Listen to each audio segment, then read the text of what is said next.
First of all, I would like to apologize for not being fluent in English yet, but I hope to be able to communicate with you. Well, before I start to talk about my work, I think it's important to tell you a little about how the interest in studying from an anthropological point of view arose an experience that crossed my personal life.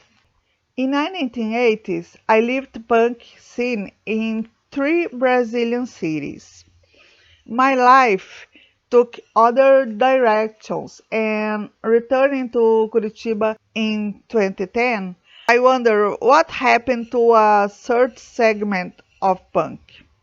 Where would the 77 punks who came from the neighborhoods and stayed on the streets of downtown Curitiba in the 80s? And what about the anarcho-punks, who since the 1990s have held events in favor of animal liberation and against homophobia?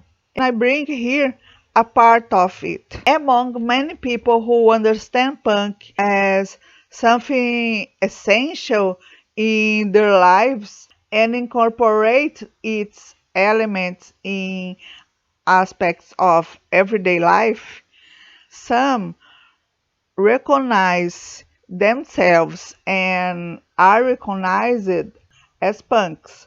It is from this point of view that I define my interest in this research.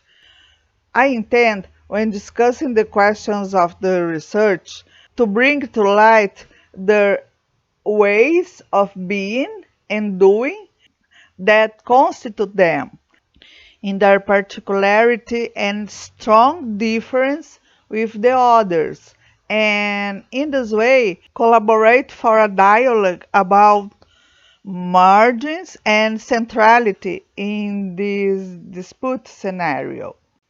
Thus, my central question was, how do they articulate the recognizing yourself and being recognized as punk?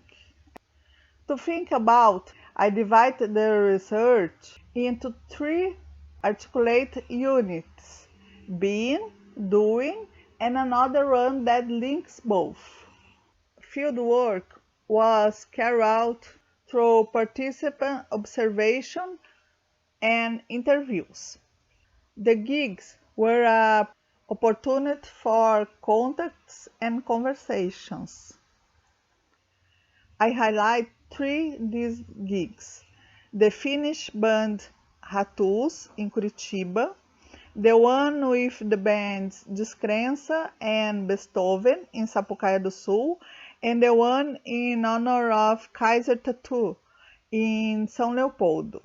I also made a flyer about my work to facilitate my entrance into the field in some situations. In the first part of this research, the results related to sense of being punk were shown. The people I talked to point out some paths that led them to punk. Gordo, vocalist of band Exclusão Social from Caxias do Sul, saw in punk a possibility of inclusion. For China, bassists from the same band, what initially attracts a young person is the sound and the outfit. From the interaction with the group, as well as deep in the ideas, they build their look. Continuing punk is generally seen as a way of resistance. About this, Carlos Tatu from Porto Alegre said, "We have to organize ourselves so the business doesn't die. There is no renovation anymore. Today, everyone is old, but even so, we have to be on the street showing the ID. It's not just the look or the sound." The dispute between true and false is present all the times, being touched by punk trends. The very definition of who is or is not punk is not closed, but it is producing a distinction between those who identify themselves as punk and those who circulate in semi-places without being part of certain rituals and ways of life. For Gordo, we are punk, regardless of whether you are how punk, anarcho-punk, street punk. We are street culture from the suburbs. We are for punk. Any other culture has to come after punk. First, it's punk, then it's the rest. Roger, vocalist of the band Descrença, is more emphatic. We are punks. We are in this for life. It's been 20 years and we've played for the punks.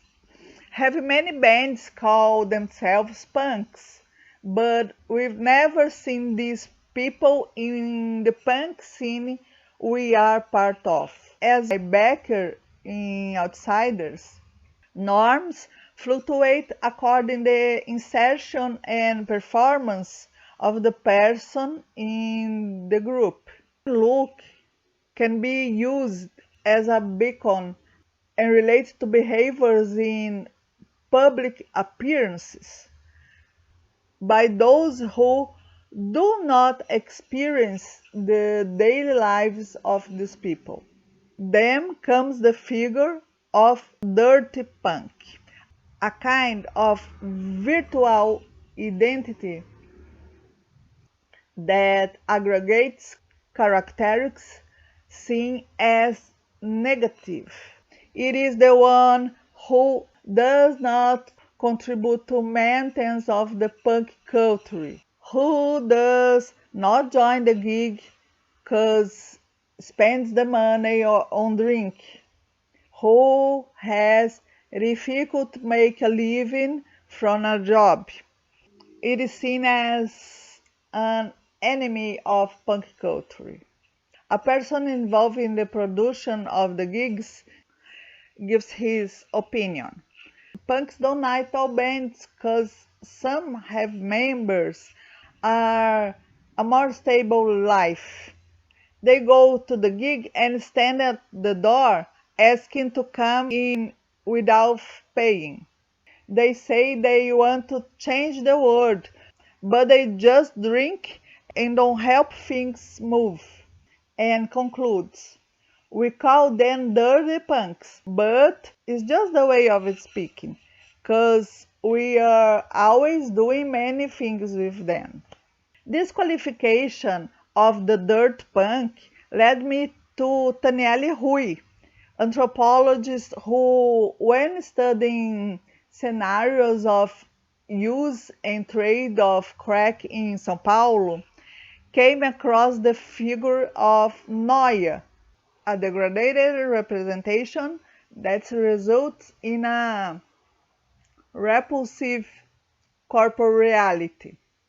It is the materialized image of what's not desirable and becomes an accusatory term, a pejorative label, a stigma that intends to invalidate different ways of constructing punk.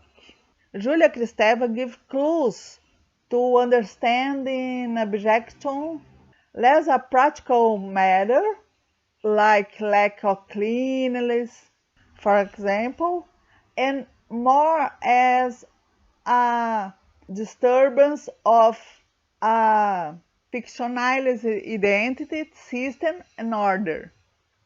Judith Butler brings the idea of abjection as an illegitimate human life and practically impossible to materialize.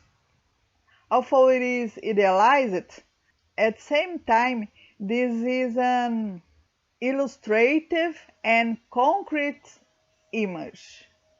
However, in addition to being a figure that produces distance, the dirty punk figure can also produce approximation to an extent that abjection is desired and cultivated. There is intentionality in these actions. In the part of the research referring to practices, I considered the symbolics exchange involved from the perspective of Marcel Mauss. For the study group, much more than market profit, materials are a way of spreading ideas. Gabriel, for example, at the time when he had a regular job, despite being extremely precarious, listed his priority expenses. I have to pay pension, put spikes on my jacket, and buy records. Likewise, the practice of mangueio, where punks approach people to sell material or ask for cigarettes, drinks, or money, can be condemned not only by those who are not part of the punk scene, but also by people who attend gigs. Despite being often seen as a parasite, the punk of Mangueio is able to get involved in events without the weight of this accusatory figure.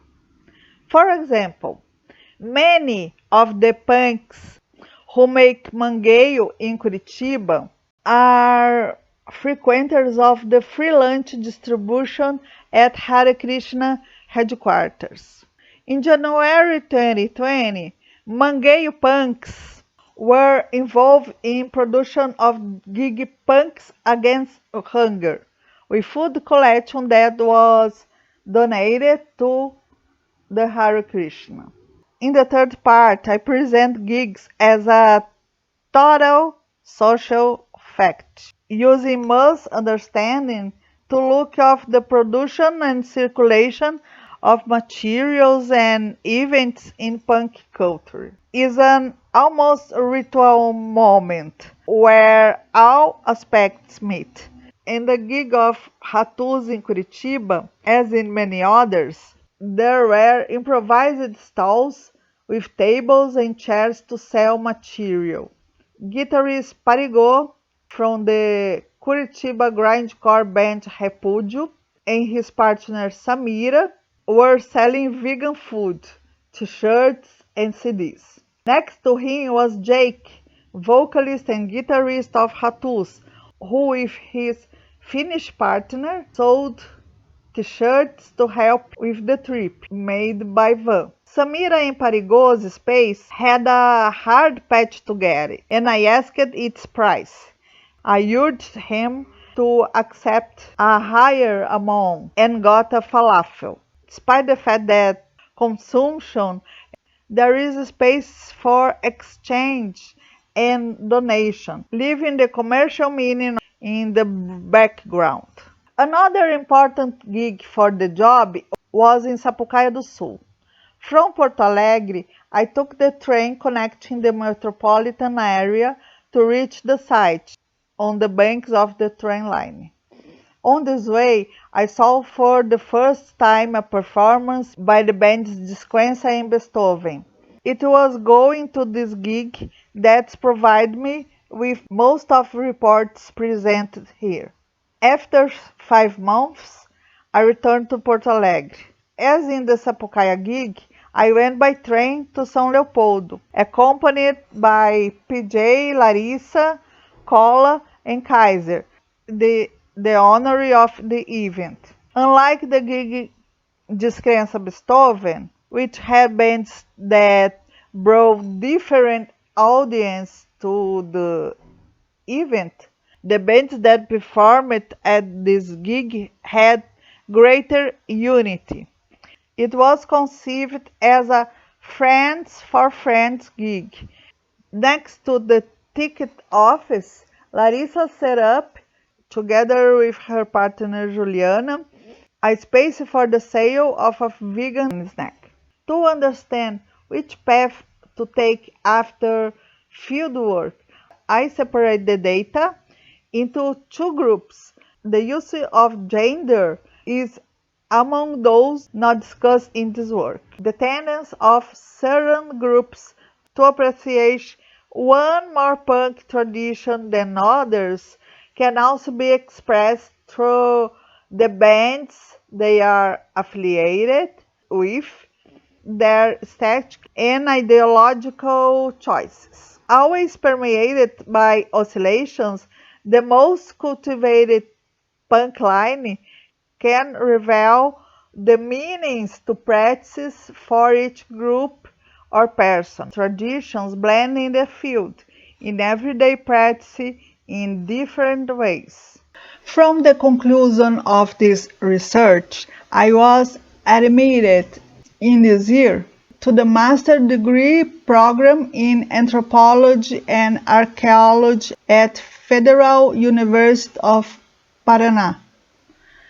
My project intends to understand how aliens are beauty for circulation of objects, people, and events, and if it's possible to affirm, looking at Florence Weber, the existence of market outside the market.